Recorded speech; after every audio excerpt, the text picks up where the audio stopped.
السلام علیکم ورحمۃ اللہ وبرکاتہ۔ عزیز طلباء کرام اور پیارے دوستو، گزشتہ اسباق میں استشراق اور مستشرقین یعنی اورینٹلزم اور اورینٹلسٹوں سے متعلق بحث کی گئی۔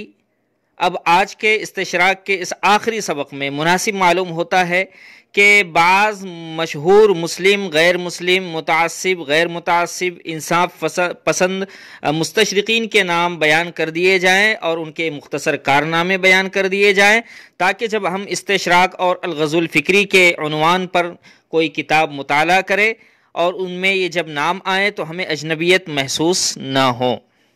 بہرحال مستشرقین میں سے بعض مستشرقین وہ ہے جو ہٹ دھرم اور متعصب ہوتے ہیں اور بعض انصاف پسند بھی ہوتے ہیں۔ اس لحاظ سے ان کی چند قسمیں ہیں۔ نمبر 1، وہ مستشرقین جو علم و تحقیق اور ریسرچ کے شوقین ہوتے ہیں۔ نمبر 2، وہ مستشرقین جو متعصب، کٹر پرست اور اسلام دشمن ہوتے ہیں۔ اور تیسری قسم کے وہ مستشرقین ہیں جو مادیت پرست ہوتے ہیں اور پیشہ ور ہوتے ہیں۔ اور چوتھی قسم کے مستشرقین وہ ہیں جو ملحد اور دہریہ قسم کے ہوتے ہیں۔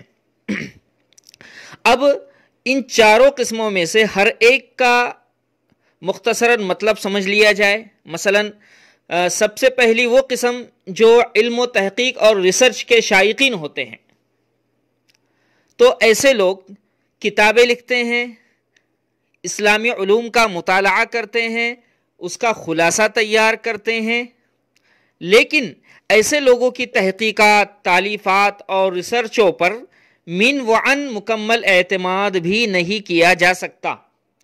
تحقیق کے بعد ہی ان کی تحقیقات اور تالیفات پر بھروسہ کرنا چاہیے کہ پتہ نہیں کہاں، کس جگہ اور کیسے گل کھلا دے۔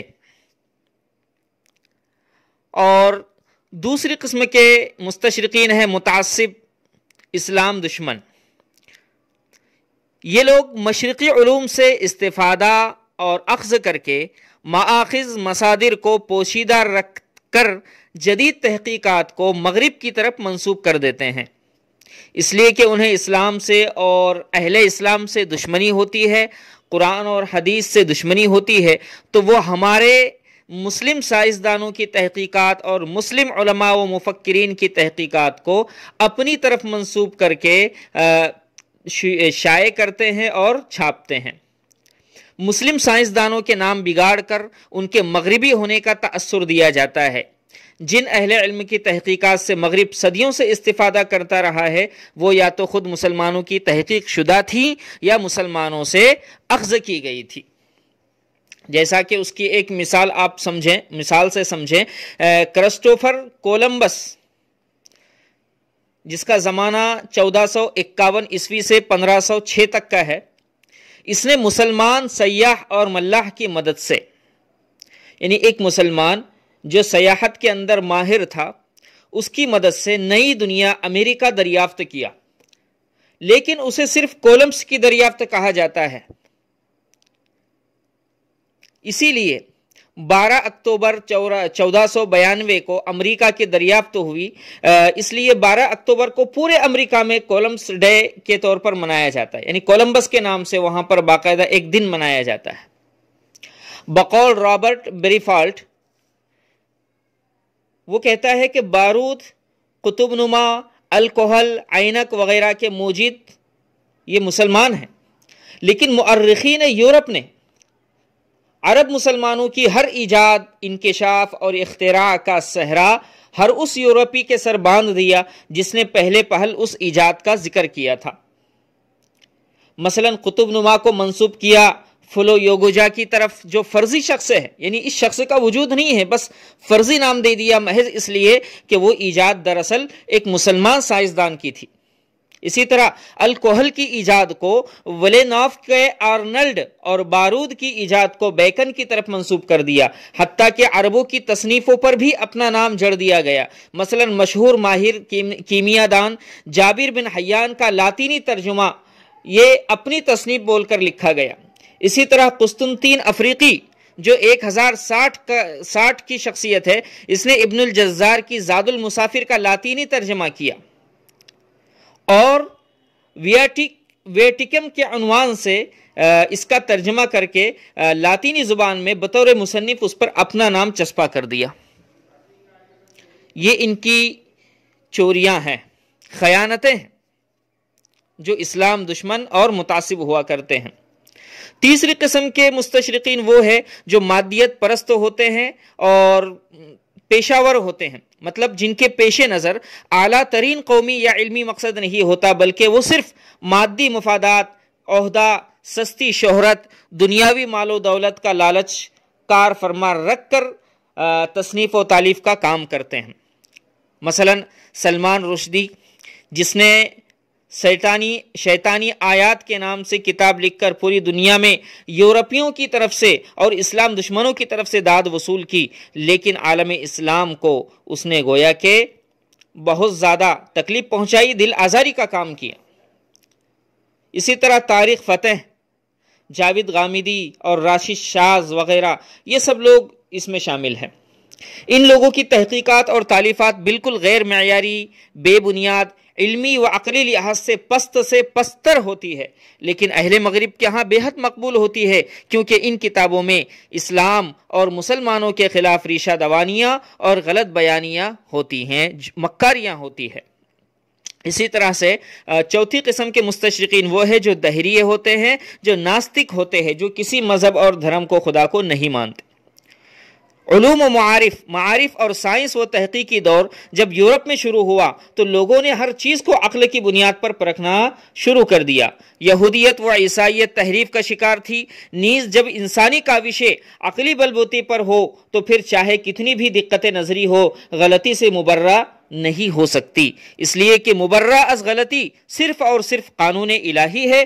یہی وجہ ہے کہ یہودیت و عیسائیت انسانی تحریف کا شکار ہونے کی وجہ سے ذہنی ارتقاء اور علمی انقلاب کا ساتھ نہ دے سکیں، اور یہی سے الحاد اور دہریت کا آغاز ہوا۔ تو عزیز طلباء کرام، سوال یہ پیدا ہوتا ہے کہ یورپ میں الحاد و دین بیزاری کا آغاز کیوں اور کیسے ہوا؟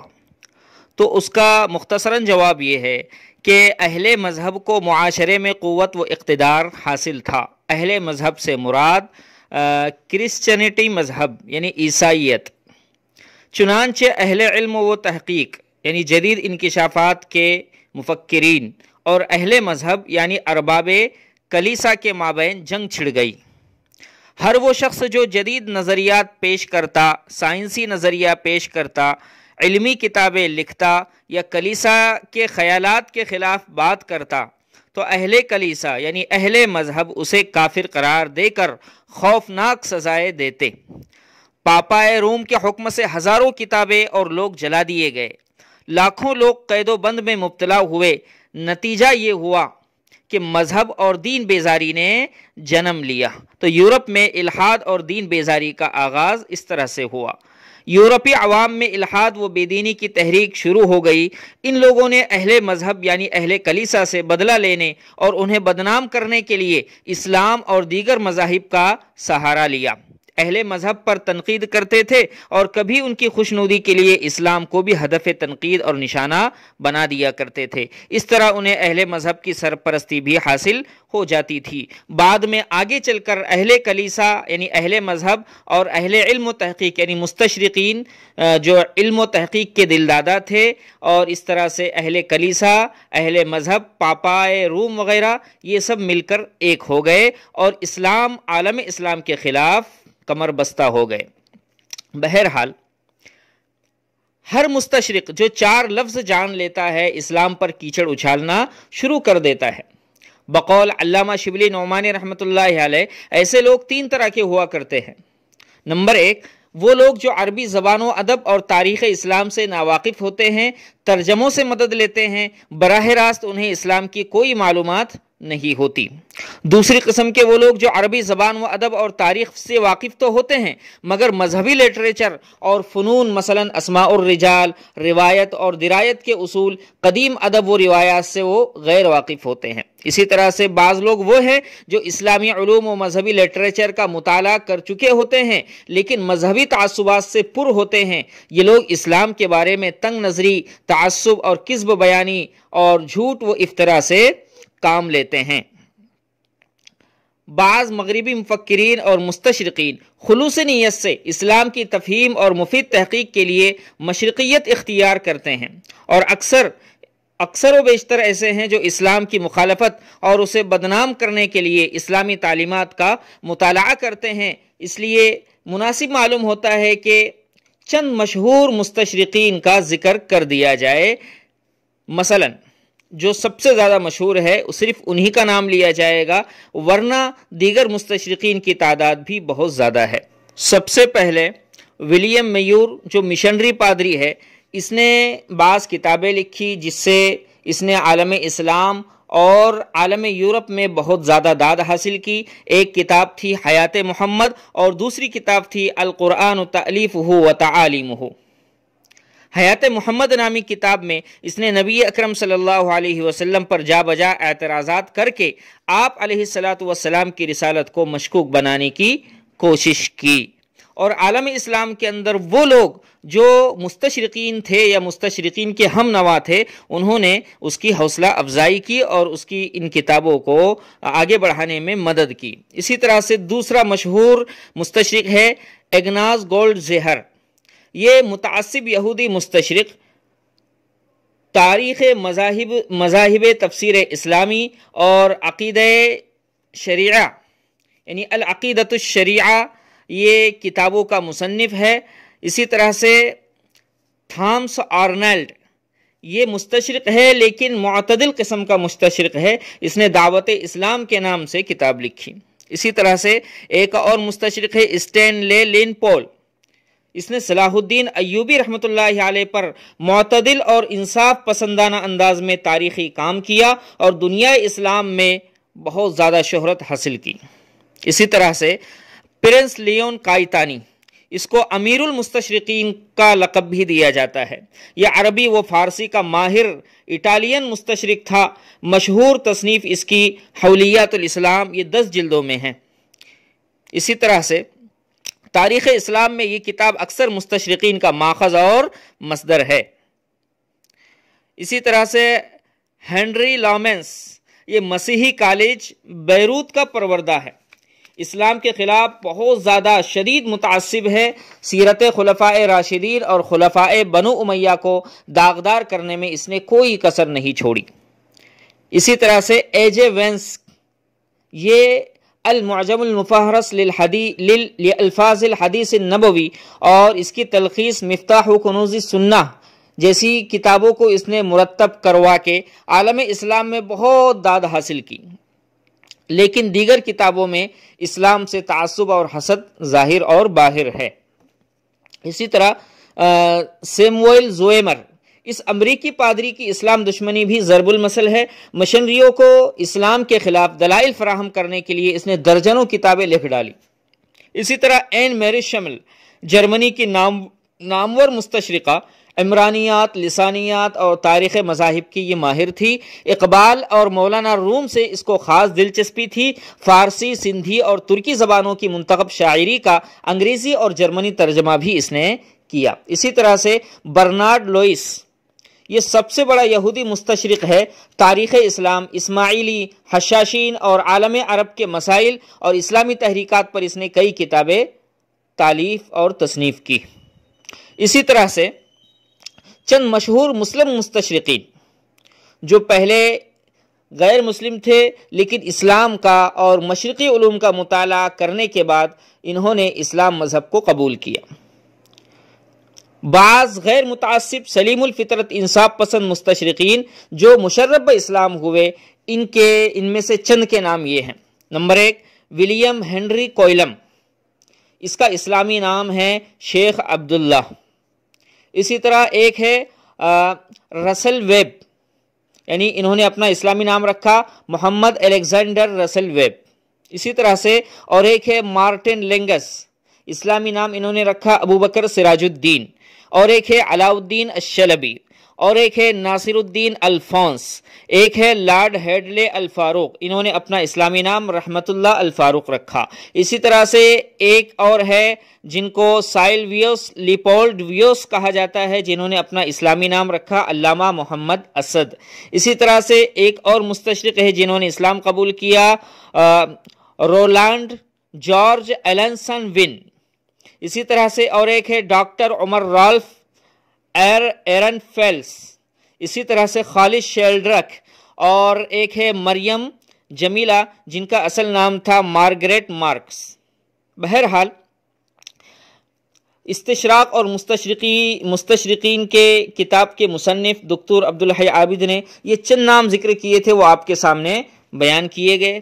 اسی طرح سے دکتور مصطفیٰ السباعی، انہوں نے الاستشراق والمستشرقون ما لهم وما علیہم کے اندر ایک بہت ہی مشہور فرانسیسی مستشرق جن کا نام ہے الفنان دینیہ، جو الجزائر میں پرورش پائے، انہوں نے مستشرقین کی فہرست میں بہت نام کمایا اور اسلام کی تعلیمات سے متاثر ہو کر انہوں نے اسلام قبول کیا اور اپنا اسلامی نام ناصر الدین دینیہ رکھا.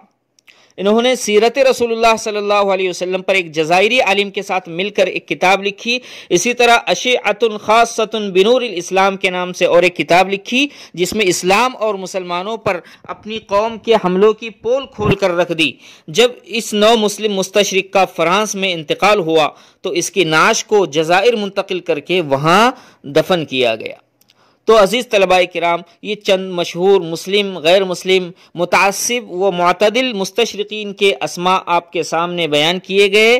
جب بھی ہم کتابوں کا مطالعہ کریں گے الغزو الفکری اور استشراق سے متعلق، اور جہاں پر یہ نام آئیں گے تو ہمیں انشاءاللہ آسانی ہوگی اور ان کی دیگر کتابوں کی معلومات ہمیں حاصل ہوتی رہے گی. اللہ تبارک و تعالی ہم سب کو استشراقی فتنوں سے محفوظ فرمائے، امت مسلمہ کی حفاظت فرمائے. السلام علیکم ورحمۃ اللہ وبرکاتہ.